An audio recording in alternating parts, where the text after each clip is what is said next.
La ciudad escondida, con Clara Tahoces. Hola, bienvenidos un día más a La ciudad escondida en claratahoces.com. Hoy tenemos un invitado muy especial. Antes de nada, me gustaría invitaros a suscribiros al canal, a los que aún no lo hayáis hecho, y que estéis muy atentos a la entrevista de hoy, porque tenemos a un compañero estupendo que es Francisco Pérez Caballero, que es periodista especializado en sucesos, es escritor, es reportero de televisión, bueno, lo ha hecho un poco de todo. Actualmente presenta un podcast que nos ha interesado mucho, está teniendo muy buena acogida en las diferentes plataformas en las que se emite, que se llama El Señor de los Crímenes, y que vamos un poco a ahondar en esta faceta de Paco como podcaster, si os parece bien. Así que ya tenemos aquí a Paco. Paco, ¿qué tal? ¿Cómo estás? Pues encantado de estar aquí contigo, Clara. Es un lujo para mí que estés aquí. Y mira, voy a preguntarte lo primero que seguramente no te han preguntado nunca, ¿no? Que es de dónde te viene a ti este interés por los crímenes, si es algo que te viene de familia, en cierta forma, o si tú ya tenías un interés que va más allá y que te ha hecho profundizar en toda esta historia. Bueno, pues cuando uno crece rodeado de volúmenes del caso, mi padre los tenía encuadernados allí en su despacho, y periódicos en los que se recortaba siempre la sección de sucesos, pues al final te acaba interesando, ¿no? Mi padre siempre me explicó que esta era una manera de ver lo que tenemos todos dentro, ¿no? Que es esa parte oscura, esa parte mala, y que de alguna manera hay personas que la exteriorizan de manera explosiva y, bueno, cometen un crimen o un delito de sangre, y a través del estudio de ese delito de sangre no solo podemos prevenir posibles ataques en el futuro, sino que además aprendemos de cada uno de nosotros, ¿no? Yo siempre insisto en esto, porque la gente dice, no, el crimen, qué morbo. No, no, el crimen es una cosa más de lo que hacemos en el mundo, es una de las cosas que nos representan como sociedad y como seres humanos, y se puede aprender mucho de él, no solo para luchar contra el crimen, sino también para movernos en el mundo del día a día. Claro, Paco, porque yo me imagino que tú, no sé, ¿cómo son tus primeras lecturas cuando eras niño? Porque no te imagino pasando del TVO, de Zipizape o de Anacleto, Agente Secreto, a directamente El Caso o la historia de Charles Manson, por ejemplo, ¿no? ¿Tienes esa transición o ya tienes un interés ahí muy marcado? No, no, yo fui un niño completamente normal, ¿eh? Yo leía Mortadelo y Filemón, siempre me ha gustado mucho leer. Esto que ahora nos cuesta tanto a los padres, que los niños se sumerjan en la lectura, yo por lo menos lo intento, no porque quiera que ellos sean muy eruditos, ¿no? Sino porque creo que el que no lee se está perdiendo un mundo inmenso, ¿no? Cuando nos aburrimos siempre tenemos un libro, y las personas que nos gusta leer, pues siempre nos queda eso. Y yo leía todo tipo de literatura y sigo haciéndolo. Lo que ocurre es que es verdad que mi padre muchas veces me recomendaba pues, novela policíaca, cosas que él había escrito. Empecé a leer artículos de mi padre, ¿no? Y publicaciones de mi padre en los periódicos. Y claro, al final acabas viendo con naturalidad algo que a lo mejor para otras personas pues es algo absolutamente excepcional, incluso que produce cierto rechazo, ¿no? Hay personas que a lo mejor ven la información de sucesos en la televisión y huye de ella, ¿no? A veces lo entiendo porque se trata de una manera muy frívola, ¿no? Al final lo que interesa en determinados medios es el llanto, el impacto, cuando lo que nos interesaba en casa era el saber por qué la gente mataba, ¿no? Cómo alguien como tú o como yo podía llegar a matar a alguien, ¿no? Cuando es lo más preciado que tenemos, la vida. Con lo cual, al final empecé a leer libros de psicología, de asesinos en serie, por ejemplo, que es lo que llama siempre la atención, ¿no? El que mata a personas que no conoce y de una manera serial. Pero bueno, a través de eso, como te digo, vas profundizando y te das cuenta de que, en efecto, hay mucha información interesante en el mundo de los sucesos. Y cuando ya llega el momento de elegir, pues te das cuenta de que el periodismo y el verdadero periodismo se hace en la calle, y el periodismo de la calle es el periodismo de sucesos. Bueno, ya se ha acabado después de leer mucho sobre el tema, escribiendo sobre el tema. Tengo aquí tu dossier negro, maravilloso, por Sí, sí. cierto, una edición. Bueno, todos tus libros tienen una edición muy, muy cuidada y en él recoges una serie de sucesos muy impactantes. Yo no sé, Paco, a ti realmente dentro del mundo del crimen, ¿qué es lo que más te interesa? Si hay alguna especialización concreta de algún tipo de crimen que digas, pues este es el que más me llama la atención por algún motivo que nos puedes explicar. Pues no, fíjate, la verdad es que me interesa todo lo que tiene que ver con el mundo del crimen. A mí lo que me llama la atención fundamentalmente es la mente criminal, cómo una persona acaba delinquiendo de manera tan grave, y el análisis del delito en general me llama mucho la atención. Y bueno, como, tanto como haces tú o como hace cualquiera de los compañeros, lo que me gusta es la divulgación, es decir, lo que me gusta es contarlo. Yo soy un mensajero, ¿no? Entonces, en ese libro que mostrabas y que luego hemos reeditado, porque una de las cosas que me daba más rabia de las editoriales con las que yo he topado es que luego la gente no encontraba los libros porque pues, se hacían ediciones muy cortas. Ahora con Guante Blanco las he reeditado, los tres libros que yo tengo publicados en solitario. Sabes que tengo otros dos con mi padre, por fortuna. Ahí está. Exacto. Y Insólito. Insólito, exacto, pues ahí hemos hecho ya la publicidad.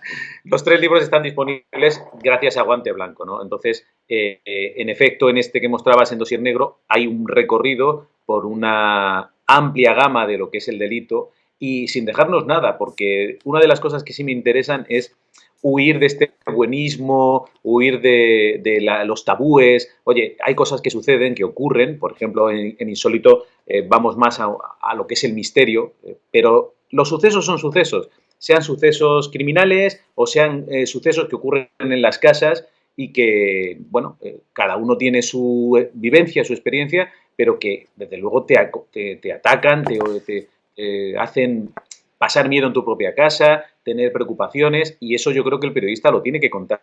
Sobre todo porque hay una función muy interesante del periodismo y es que acompaña a la gente. Tú tienes un problema y el periodismo te demuestra que no eres el único.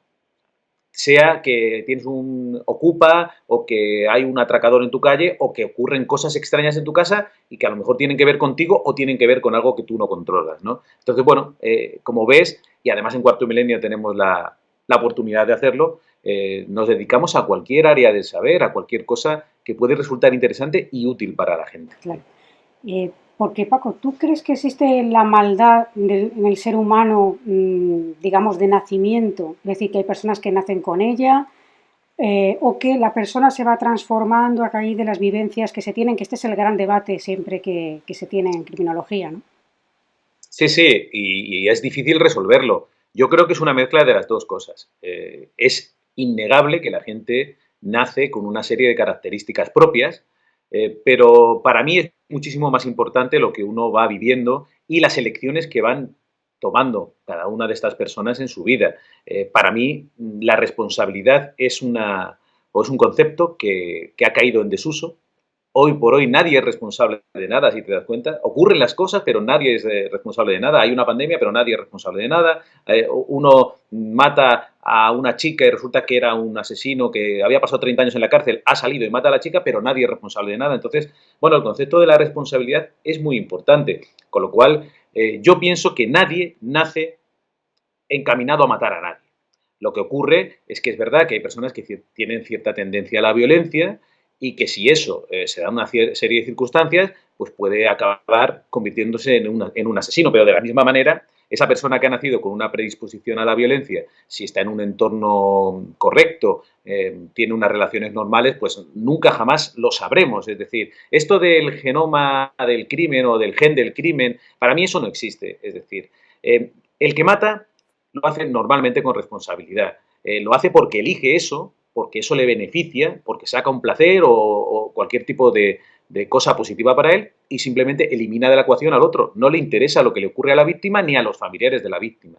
Y ahí es donde tenemos que atacar y olvidarnos de esto de que el delincuente al final es una víctima también de la sociedad de alguna forma. No, no, hay mucha gente que lo pasa muy mal, pero esa gente normalmente no mata, no hace daño al prójimo. A lo mejor tiene que delinquir para alimentar a su familia, pero lo hace pensando en hacer el menor daño posible. Es decir, robas una cartera, puedes atracar un supermercado, pero siempre teniendo en cuenta que hay otras personas a tu alrededor, ¿no? Y eso es lo que nos diferencia. Así que, para mí, lo que define a alguien es cómo elige vivir su vida y cómo decide solucionar los problemas, ¿no?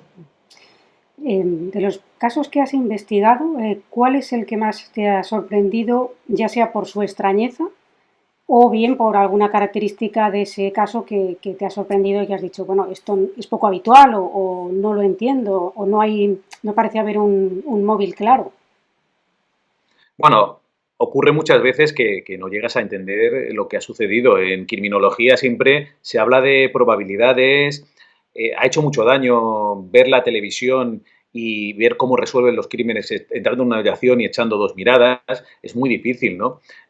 Yo de las investigaciones que he seguido, quizá la más completa ha sido la del asesino de la Baraja, porque la seguí desde el primer momento hasta el final, ¿no? Y además tuvimos la suerte de que la policía pudo atrapar al asesino, aunque, bueno, en fin, se entregó, pero en cualquier caso pudo resolver el caso y saber lo que estaba ocurriendo, ¿no? Pero yo recuerdo aquellos momentos de miedo en la ciudad de Madrid porque no sabías dónde iba a volver a actuar ese asesino que utilizaba la misma pistola, ¿no? La Tokarev del 762. Y claro, el poder estar en el primer crimen que me tocó por casualidad, el crimen del portero, que en un primer momento ni siquiera se sabía que había sido el asesino de la Baraja, y llegar hasta el final y ver estar presente en el juicio, fue toda una experiencia. Claro. Pero también ha habido asuntos en los que, por ejemplo, no sé si te referías a esto, pues aparecen personajes como un medium o aparece información que nadie sabe de dónde sale y que ayudan también a resolver un caso, ¿no? Como aquel del Monte Avenceñas, donde apareció una chica muerta en el monte, además parecía que habían hecho una especie de ritual, la policía estaba bastante perdida y una señora se presentó y dio una serie de detalles que nadie conocía, ¿no? Dijo que era portuguesa, incluso dio un número de teléfono que tenía relación con la víctima, y bueno, hasta hoy nadie sabe cómo lo hizo, ¿no? Tú cuando has hablado en este caso concreto del asesino de la Baraja, ¿no? Que lo sigues de principio a final, cuando te enteras de que ha ocurrido un suceso criminal, ¿cómo te adentras en la investigación? Es decir, ¿qué proceso sigue Paco para enfrentarse a todo ello? Si tienes, me imagino, como mucho orden y muy esquematizado los pasos que vas a dar, o no sé, ¿cómo trabajas tú? El caso también te va diciendo, ¿no? Pero lo que se intenta es obtener la información de todas las fuentes, ¿no? Vas al lugar de los hechos, preguntas a la gente que está allí, intentas que la policía también te facilite algún tipo de información. Ellos están muy limitados, hay que decirlo claro. En una investigación en curso apenas te dan datos, dan algunos comunicados, especialmente en casos como el asesino de la Baraja, porque no les queda más remedio, y también manejan esa información para que tú sepas lo que a ellos les interesa que tú divulgues. Eso hay que decirlo muy claro, porque en los tiempos que vivimos hay algunos periodistas que se limitan a eso, a dar la fuente oficial, a ser portavoz de la policía, que para eso ya tienen sus propios portavoces, ¿no? Hay que buscar otras maneras de informarse, buscar testigos.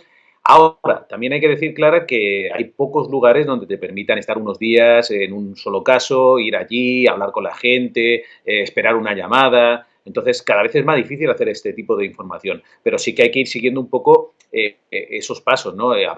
Cuando ya hay detenidos, hablar con los abogados, que también a veces te facilitan alguna información, y luego pues la experiencia te va ayudando a interpretarlos, porque nunca podemos saber la verdad.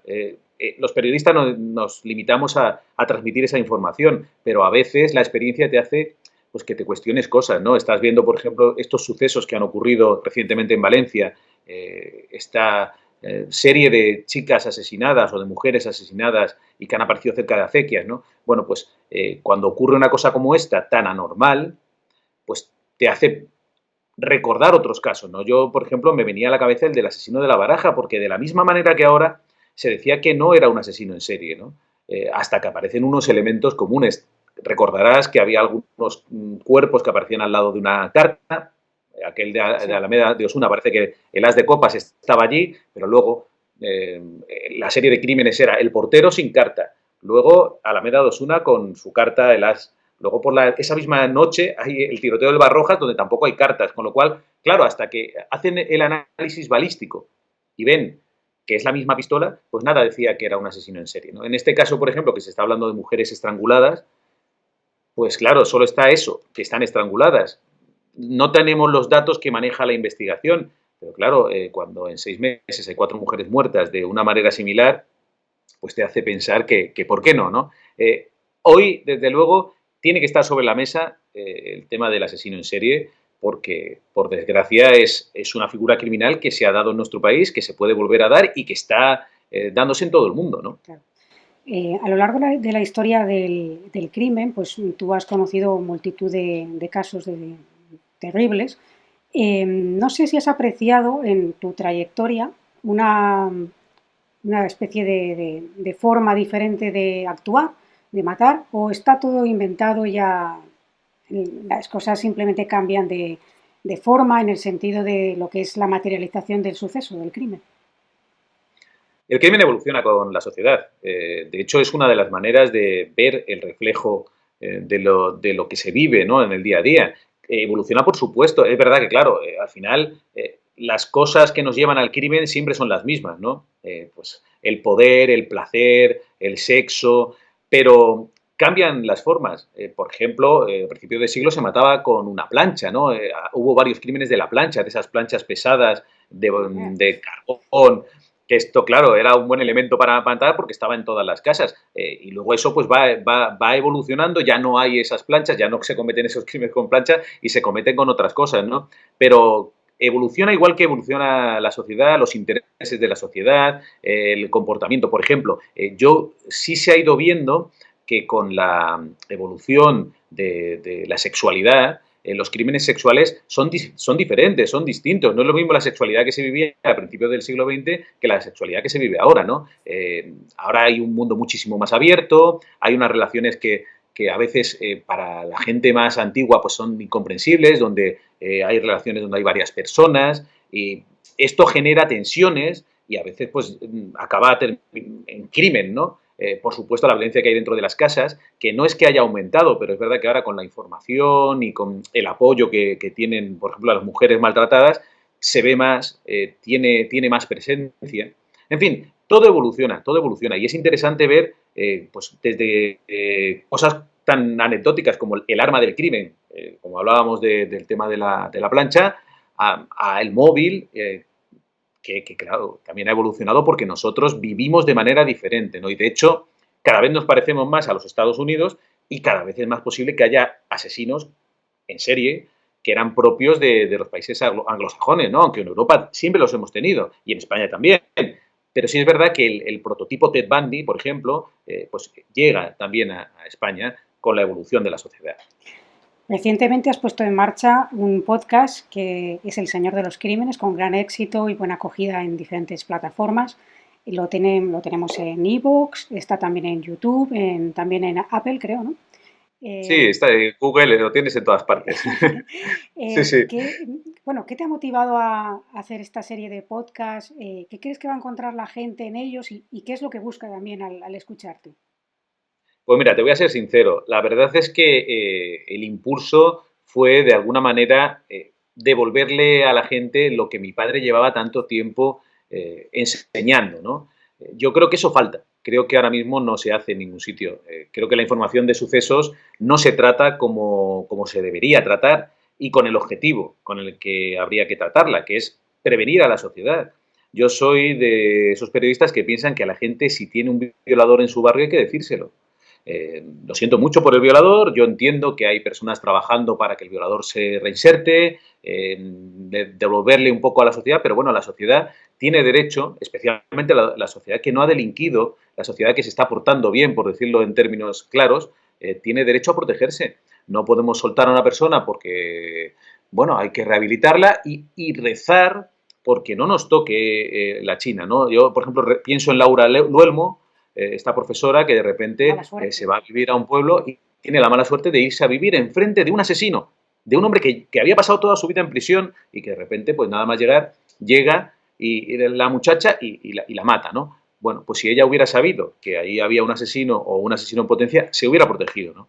Y creo que la sociedad tiene que estar más con las víctimas o con las víctimas potenciales que con la delincuencia, ¿no? La delincuencia hay que combatirla porque el que haya delincuentes nos perjudica a todos y hay que facilitar que la gente pueda vivir, pueda tener medio de vida y pueda evolucionar, pero no se puede permitir el delito y no se puede soltar a un asesino si no estamos seguros de que no va a volver a matar. Esto de decir, no, lo soltamos y la lotería.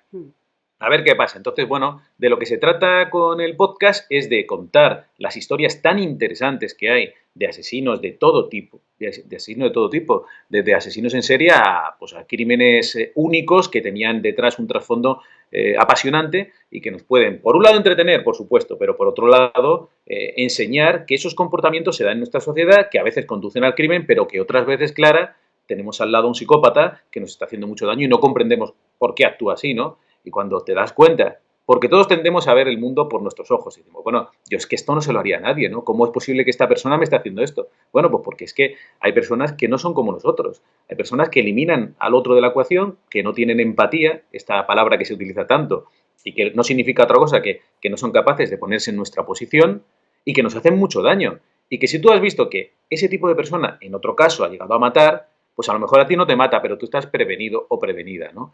Y bueno, en el caso, por ejemplo, de la violencia de género, esto es fundamental. Es que hay que explicar muy claro que los pasos que va siguiendo el maltratador son clarísimos. Hay muy pocos casos de personas que de repente en un estallido cojan y te maten. O sea, el que mata a una mujer en su casa lleva avisando mucho tiempo, ¿no? Y a veces no encontramos la salida. Y ahí es donde tenemos que trabajar. Primero, informando de cuáles son esos pasos. Y después, haciendo que la persona que es la víctima pueda tener una salida, pueda tener nuestra ayuda, nuestro apoyo y pueda salir de allí antes de que se cometa el crimen, ¿no? No llorar después, que eso también está muy bien, pero bueno, en fin, yo creo que todo esto no se está haciendo. Así que bueno, lo que intento es, por un lado, ese homenaje a mi padre, y por otro lado, el ayudar a la gente. Yo ahora mismo no estoy ni monetizando el podcast, no gano un céntimo, y lo hago simplemente por pura vocación, ¿no? Y yo creo que la gente se da cuenta, además de que intento que sea lo más entretenido posible, claro. Claro. Paco, ¿a ti cuáles son los casos que más te impactan? ¿Qué contexto se tiene que dar para que un suceso te llegue de forma? Porque, claro, tú has conocido muchísimos crímenes, muchísimos sucesos de estas características y llega un momento que sin querer te curtes, ¿no? Aunque te afecte, pues evidentemente, porque es un ser humano, y además un ser humano sensible, pero habrá algunos que digas, madre mía. No te acostumbras nunca, Clara. Yo, por desgracia, soy muy empático, no lo puedo evitar. Entonces, te pones en la posición de la víctima y sufres mucho con ella, porque además, en este país, como te digo, cuando ocurre un crimen, todo el mundo sale a socorrer al asesino. Es decir, la justicia, nuestro sistema, todo está orientado, que no me parece mal, pero está orientado a rehabilitar al asesino, bueno, es decir, pero al minuto siguiente, bueno, ya está muerta esta chica, pues vamos a rehabilitar al asesino, ¿qué vamos a hacer con él? ¿No? Además es que si dices lo contrario, no tienes corazón, este hombre tendrá que recuperar su vida, ¿no? Pero si hay algo que afecta más que otras cosas, es cuanto más vulnerable sea la víctima, pues más te duele, ¿no? Entonces, claro, cuando hablas de niños, cuando hablas, por ejemplo, de personas que no se pueden defender, personas mayores, por ejemplo, todo esto te afecta más. Y cuando te aproximas al entorno, pues claro, tú imagínate una madre que ha perdido una niña, y ya no te digo una niña, es que no hace falta que sean tampoco muy jóvenes, basta con vivir un poco el dolor y la sorpresa de encontrarte con que te ha pasado a ti, esto que hablábamos de la lotería macabra. Repasábamos hace poco el caso de Sandra Palo, que creo que nos impactó a todos, y que mira, de los 4 asesinos, 3 están en la calle ya. Entonces, esto fue en 2003. Es terrible. Es que me parece una cosa, claro, y la madre no hace más que luchar todavía hoy porque cambien la ley del menor, porque por unos meses ahí el asesino mayor de edad lo condenaron a 64 años de prisión y por unos meses a los menores, pues a uno a 4 años en un centro de reclusión y a otros, a los otros 2 a 8. Han cumplido y ahí están delinquiendo. Es decir, que no es que no lo inventemos, es que han salido y uno está robando coches, el otro está en una banda de no sé qué. En fin, es la vida que llevan, ¿no? Y ojalá nunca cometan un delito o un crimen como el de Sandra Palo, pero ahí están. Entonces, bueno, estos problemas están ahí, enseguida nos olvidamos, la actualidad lo borra todo y las víctimas se quedan solas, ¿no? Nadie las escucha, con lo cual es imposible no empatizar. A poco que tengas corazón, es imposible no empatizar con las víctimas, ¿no? Imagina que ahora te proponen investigar un caso que te permiten dejar tu actividad laboral a un lado sin perder por ejemplo, tu puesto como reportero en Cuarto Milenio y que te dediques en exclusiva a investigar eso con dotación, un equipo a tu disposición, tal. De los casos que están, imagino, sin resolver. ¿Cuál elegirías? Pues no lo sé, la verdad es que hay muchos casos. Hombre, me gustaría resolver el caso de Marta del Castillo, por ejemplo. Yo creo que es una espina clavada y yo Hablábamos de los padres, pero imagínate esos padres que no saben con certeza lo que le pasó a su hija, porque no ha aparecido. Entonces, bueno, sí, tenemos las declaraciones de aquí, de allá, pero no sabemos lo que ocurrió, ¿no? Entonces, bueno, sería un caso interesante. Y dirás, bueno, la policía lo ha investigado. Sí, sí, la policía con todos sus medios ha intentado averiguar lo que ocurrió, pero llega un momento en el que esos medios se tienen que dedicar a otras cosas también, con lo cual siempre queda, en todo caso criminal, queda un espacio para seguir investigando, siempre, ¿no? Entonces, bueno, es el primero que me ha venido a la cabeza, pero seguro que hay muchos más que me interesarían. Hombre, ese caso realmente es sangrante porque encima no ha aparecido el cuerpo, pues la familia tiene total certeza de que Marta fue asesinada y es una, bueno, encima de todo es como el recochineo, ¿no?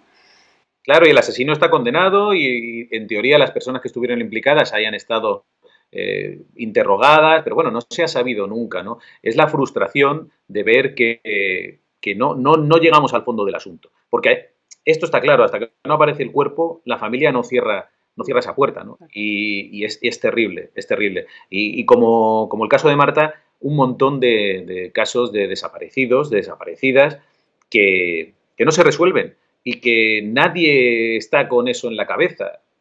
Las personas que tienen a un ser querido desaparecido lo saben, que, bueno, tú vas a la policía, preguntas, pero la policía tiene los medios que tiene. Es decir, no puede tener a un agente, por ejemplo, todo el rato investigando una desaparición de hace 10 años, ¿no? Hasta que no hay una novedad, pues eso no se vuelve a activar. No abandonan nunca un caso, pero es verdad que tienen los medios que tienen y tienen que ir dirigiéndolos a distintas personas, ¿no? Con lo cual, claro, es una frustración tremenda y estamos hablando de muchos casos, ¿eh?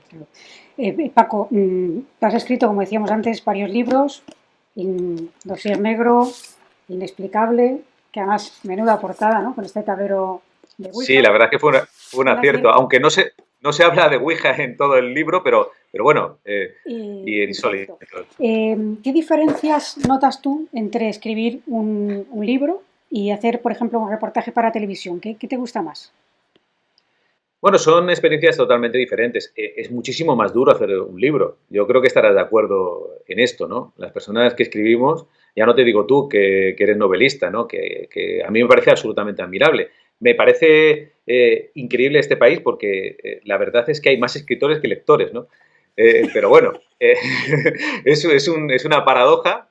Nadie lee, pero todo el mundo quiere escribir. Yo te lo digo, no por ti, claro, pero tengo algún conocido que yo he ido a su casa y no tiene ningún libro. Y resulta que tiene una novela publicada. Y digo, pero bueno, ¿cómo es posible que tú, que no tienes ningún libro en tu casa, tengas una novela, ¿no? O sea, en fin, pero es verdad que yo, por ejemplo, los libros los he concebido también como un regalo a la gente que me sigue, ¿no? Que es poca, pero hay un Bueno, no tan grupito. poca, ¿eh? Tienes mucho Y seguimiento. entonces, bueno, que va, ojalá, pero bueno, este grupito de personas claro, lógicamente, yo también debo mi trabajo a las personas que te siguen y es una manera de decirles, mira, aquí están algunos de los casos que yo he investigado y los tienes recogidos para volver sobre ellos cuando quieras, porque la televisión está ahí, pero también es verdad que a pesar de que ahora todo queda grabado y puedes volver sobre ello, pues es más difícil que tú vuelvas, te sientes y veas el programa 3 de Cuarto Milenio, aunque hay gente que lo hace, ¿eh? Pero bueno, es como, le tienes que dedicar un tiempo. Mientras que coger un libro siempre es más fácil, vas al capítulo que quieres,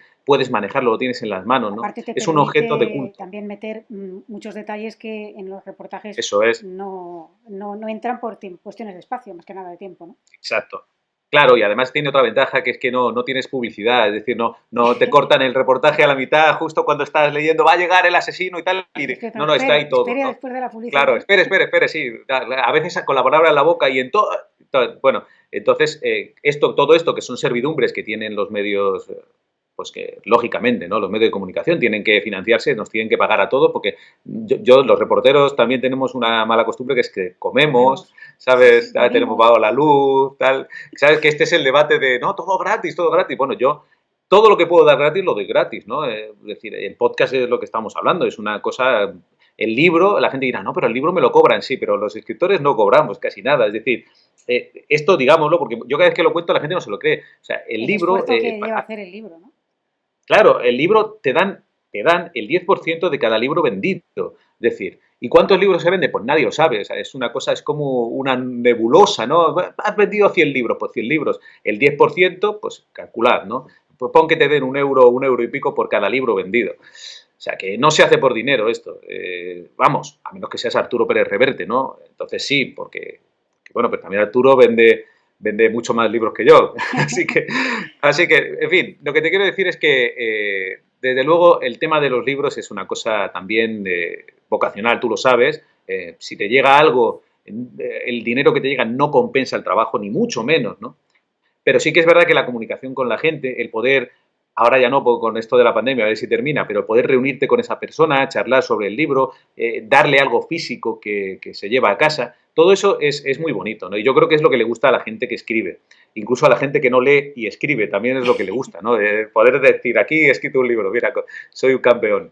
Oye, Paco, si no te hago esta pregunta me matan. Verás. ¿Crees que algún día vamos a saber la verdad sobre el caso Alcácer? ¿Hubo un fallo en la investigación o qué pasó ahí? Yo creo que no. Yo creo que no lo vamos a saber. Ojalá, ojalá. Yo creo que no porque yo me baso en las pruebas que tenemos. Lo que se hizo no se hizo bien. Luego hay una serie de cosas inconexas dentro del caso Alcácer que no sabemos si responde a cosas que se han intentado tapar, cosas que se han hecho mal y se han intentado tapar con mentiras, con invenciones, con lo cual todo es una cosa incomprensible, o si realmente hay algo dirigido para ocultar una verdad, ¿no? Una conspiración. Yo siempre digo que todo esto que se contó de la gente poderosa, en fin, yo nunca he encontrado pruebas sobre eso, nunca. Ahora, la única evidencia que hay es que nada casa. La versión oficial no es la verdad. También hay que decir que en todos los casos criminales la verdad jurídica no tiene por qué ser la verdad de lo que ha ocurrido. Es decir, esto no es CSI. Lo que hacen es que con las pruebas, pues elaboran un relato y luego pues tú te lo puedes creer o no. En el caso Alcácer no se puede creer. Yo ya tenía mis dudas, pero como sabes, estuve en la Romana Sí, recientemente y claro, cuando uno está en la Romana con todos los datos y ves lo que te dicen que pasó, pues no casa. claro. No casa. Aparte de Entonces, que aparecieran restos huesos no sé cuántos años después, precisamente en la Romana, también habla un poco de que algo no se hizo del todo bien, porque si no, esa escena no se levantó bien.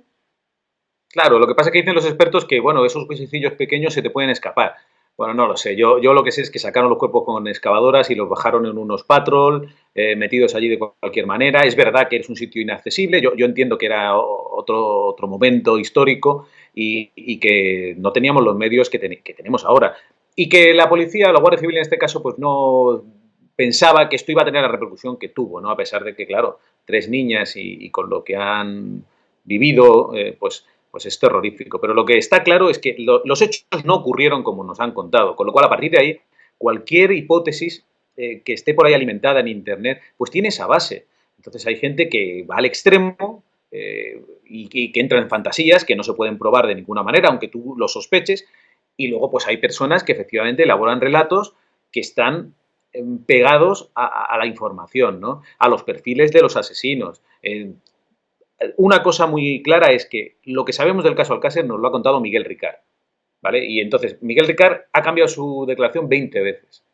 Y hay unas cosas que nos creemos de lo que dice y otras cosas que no, según nos convenga.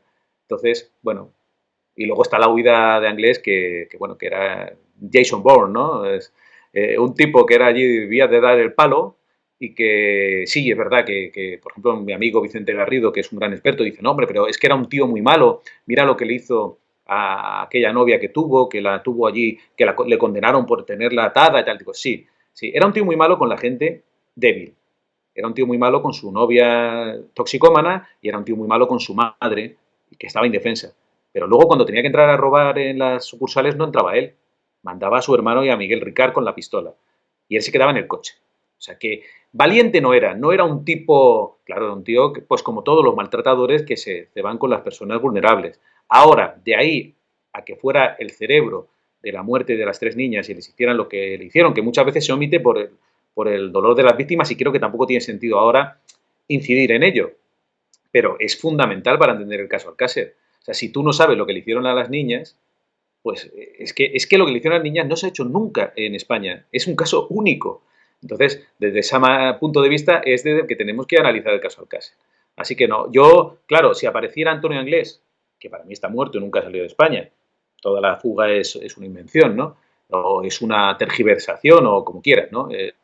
Es algo que no es imposible que ocurriera tal y como nos lo han contado, que huyera 6 veces del cerco policial. Bueno, esto en las películas está muy bien, pero que este hombre era un mindundi, no era un súper delincuente terrorífico, ¿no?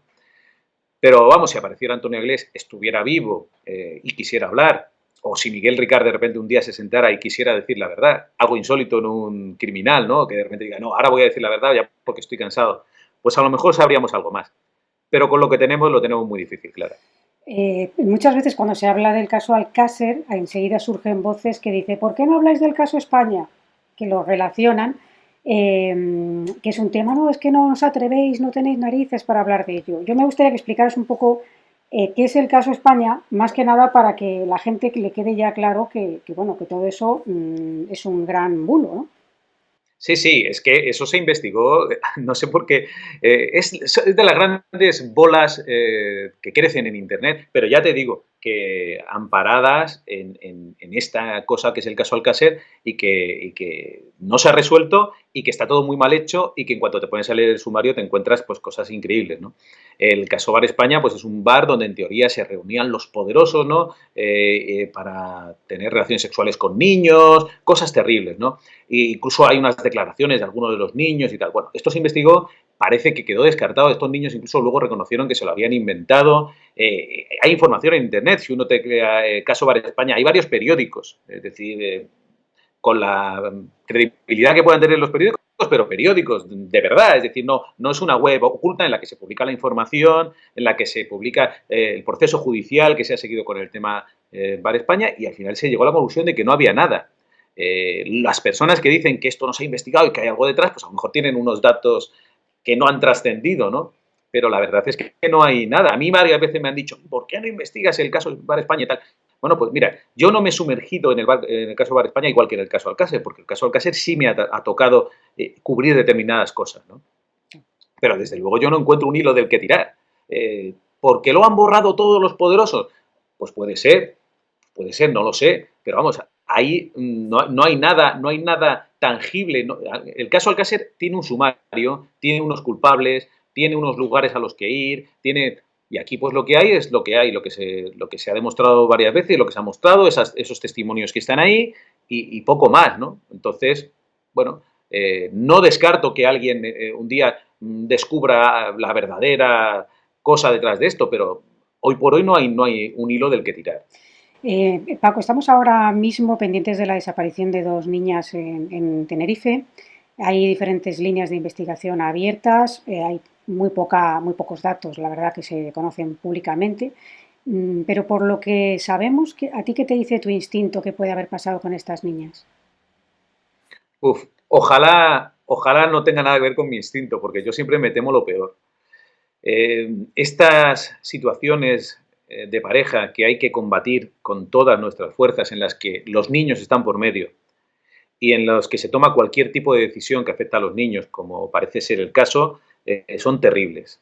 Cuando un padre, por ejemplo, en este caso, decide quitarle las niñas a una madre para castigarla, nos podemos temer lo peor.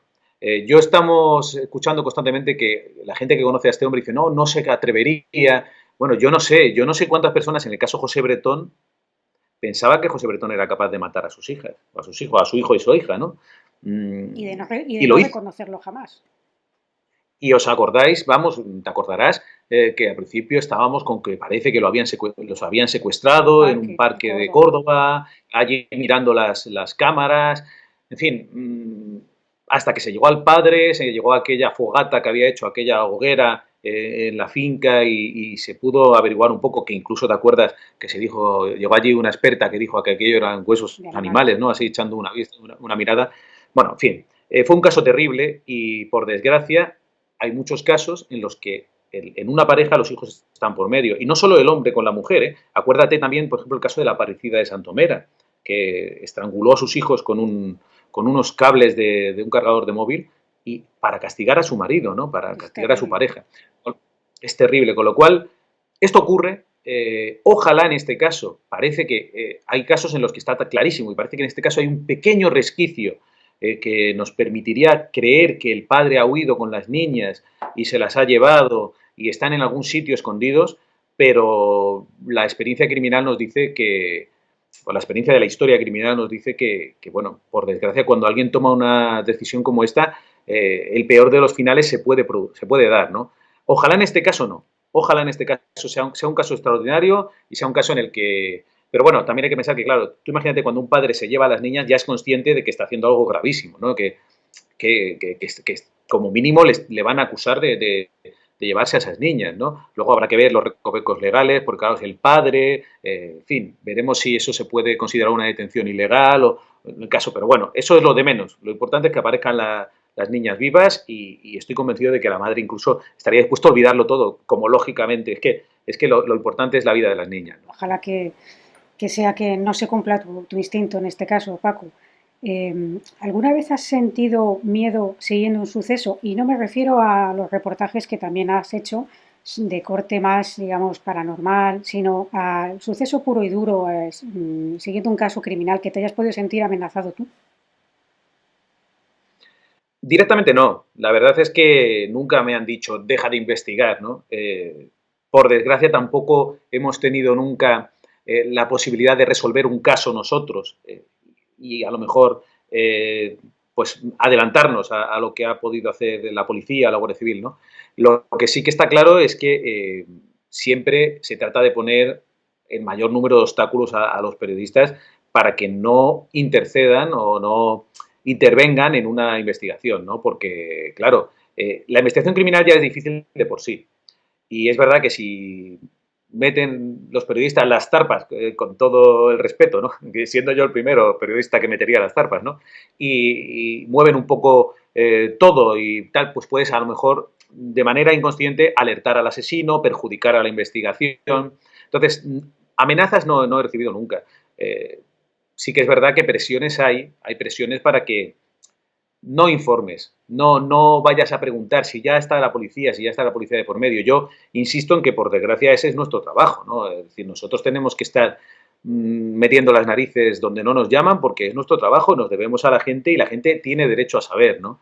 Y bueno, imagínate si en el Watergate pues alguien hubiera dicho, la fuente oficial hubiera dicho, no, oye, que esto, pues han puesto unas cámaras allí, pero que esto no es nada, que no es nada, ¿sabe? Que, no, bueno, si dice la policía que no es nada, yo ya no investigo, ¿no? Bueno, ellos saben, yo tengo buena relación con la policía, la Guardia Civil, lógicamente, y lo hacen muy bien y son, en España la verdad es que tenemos policía y Guardia Civil muy buena, pero ellos hacen su trabajo y los periodistas tienen que hacer el suyo, ¿no? Entonces, a veces esos intereses chocan, ¿no? A ellos les interesa que no informes y tú tienes que informar, ¿no?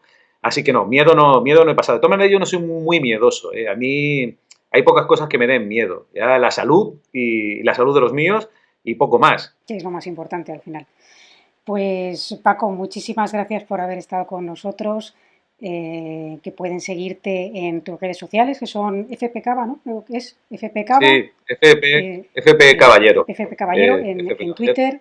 También estás en Instagram. Por supuesto, El Señor de los Crímenes en las diferentes plataformas, tanto YouTube como Evox, como Apple. Y bueno, pues espero que no sea la última vez que nos visites. Te deseamos Cuando toda quieras, la suerte Clara. del mundo con el podcast. Somos seguidores aquí. Y muchísimas gracias, Paco. Un abrazo.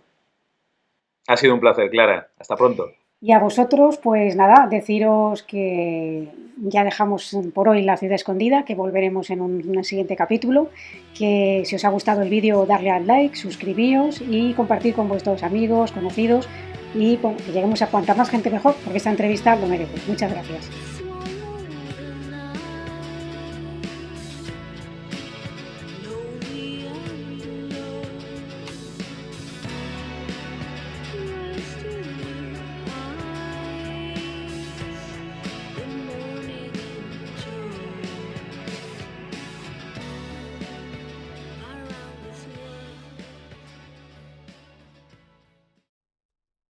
Suscríbete en YouTube a La Ciudad Escondida en clarataoces.com.